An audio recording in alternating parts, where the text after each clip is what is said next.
Mesdames et messieurs, merci de suivre les programmes de ADTV, la chaîne du 21e siècle. C'est parti pour l'édition du soir. L'actualité de ce jeudi, second conseil des ministres depuis son élection à la tête du pays, son Excellence Bassirou Diomaye Faye ordonne la publication des rapports de la Cour des comptes, de l'OFNAC et de l'IGE, groupe Futur Média GFM. Le syndicat des travailleurs annonce un préavis de grève ce vendredi. Ligue des champions, au bout des tirs au but, le Real Madrid sort Manchester City et rejoint le Bayern Munich pour un demi-finale. L'actualité internationale au Bénin dépêche un envoyé spécial en Haïti pour préparer l'arrivée de 2000 militaires. C'était tout pour les titres. Le développement, c'est dans une poignée de secondes.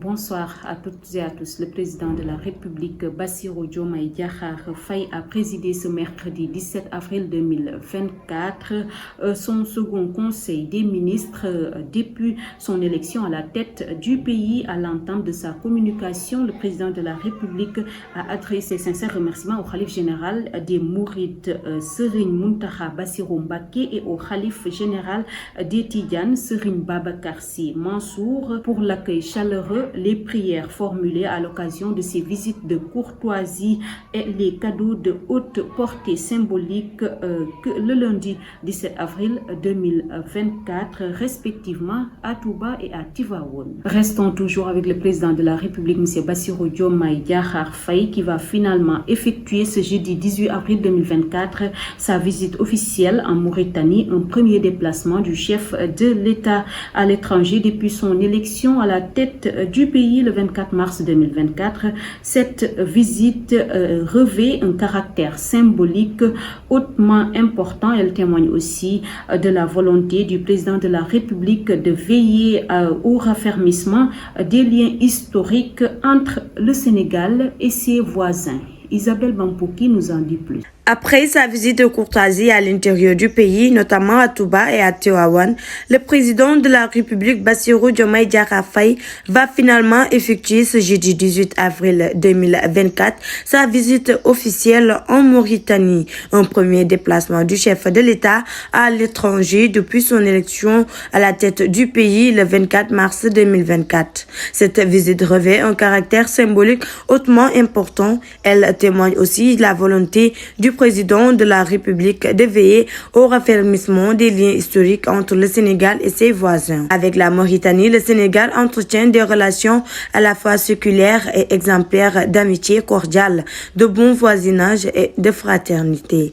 La coopération entre les deux États touche pratiquement tous les secteurs, allant de la sécurité aux hydrocarbures, en passant par l'hydraulique et l'environnement, l'énergie, la pêche, l'agriculture, les finances publiques, les questions fiscales et douanières, les infrastructures de transport et autres questions sociales de grande importance. Et parmi les sujets qui retiennent les plus d'attention, on peut noter 500 pirogues de Seine tournantes autorisées à pêcher dans les eaux sous juridiction mauritanienne, la gestion du projet gazier Grand Tortue Amiens, le GTA, et qui a fini de s'ériger en modèle de construction du pont de Rosso, entre autres. Je vous le disais tantôt dans les titres, les travailleurs du groupe Futur Média veulent hausser le ton face à la situation délétère qu'ils sont en train de vivre, avec notamment des retards récurrents de salaire qui vont jusqu'au 15 ou plus de chaque mois, mais également des acquis comme le 13e mois dont ils ne bénéficient plus. Les agents ont tenu ce mercredi dans les locaux de la RFM leur assemblée générale pour dénoncer ces retards de salaire depuis un an. Ils annoncent un préavis de grève qui sera déposé ce vendredi. Pour l'heure, les travailleurs autour de ce syndicat constatent un mutisme de la part de la direction générale qui évoque des problèmes de trésorerie. Sport à présent, le Real Madrid s'est hissé en demi-finale de la Ligue des Champions ce mercredi 17 avril 2024 après sa qualification au tir au but contre Manchester City à l'Etihad Stadium. 4-4 aller et retour cumulé 4-3.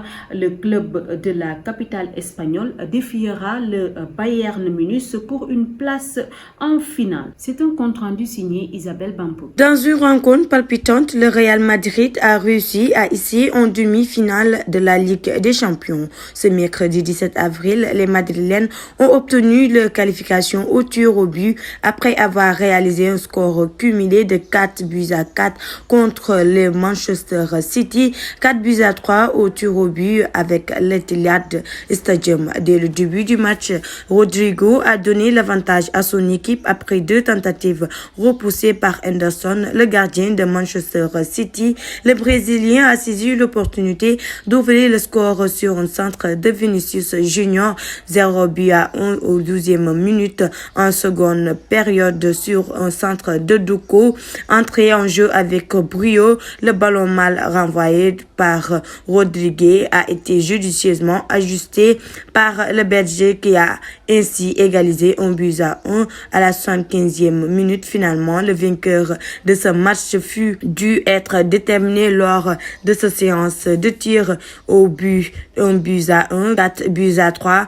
Le club de la capitale espagnole se prépare maintenant à affronter le Bayern Munich pour une place en finale. Les Bavarois qui avaient concédé un match nul 2-2 à l'aller contre l'Arsenal se sont imposés 1-0 à domicile. L'Union sportive de Ouakam a vécu une désillusion en Coupe du Sénégal après sa défaite au tir au but 3-1 face au Dakar Université Club lors des 32e de finale. L'issue de la rencontre était pourtant indécise, les deux équipes n'ayant pu se départir terme du temps réglementaire, le score affichant un nul blanc 0-0.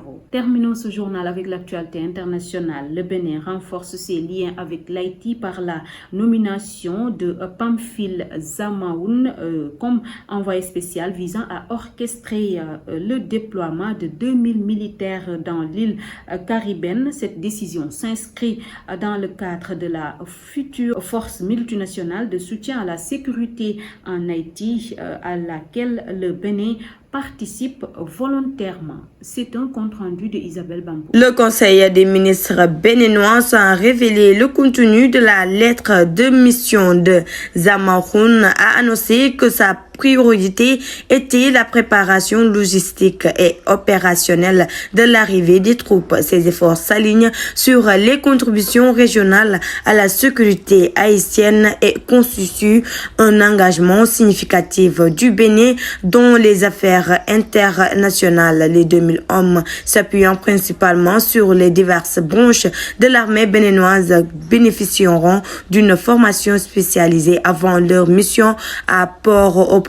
Bien que le calendrier précis et les détails financiers restent incertains, une réunion clé des acteurs principaux est prévue sous peu. Pamphile Zamaoun, nouvellement nommé, est bien préparé pour ce rôle avec une formation militaire en France et une expérience notable au sein de la gendarmerie béninoise. Son arrivée en poste est imminente, marquant un nouveau chapitre de coopération entre le Bénin et l'Haïti dans la stabilisation de la sécurité haïtienne. Merci beaucoup Isabelle Bampoki. Merci beaucoup à vous, chers internautes de ADTV, la chaîne du 21e siècle.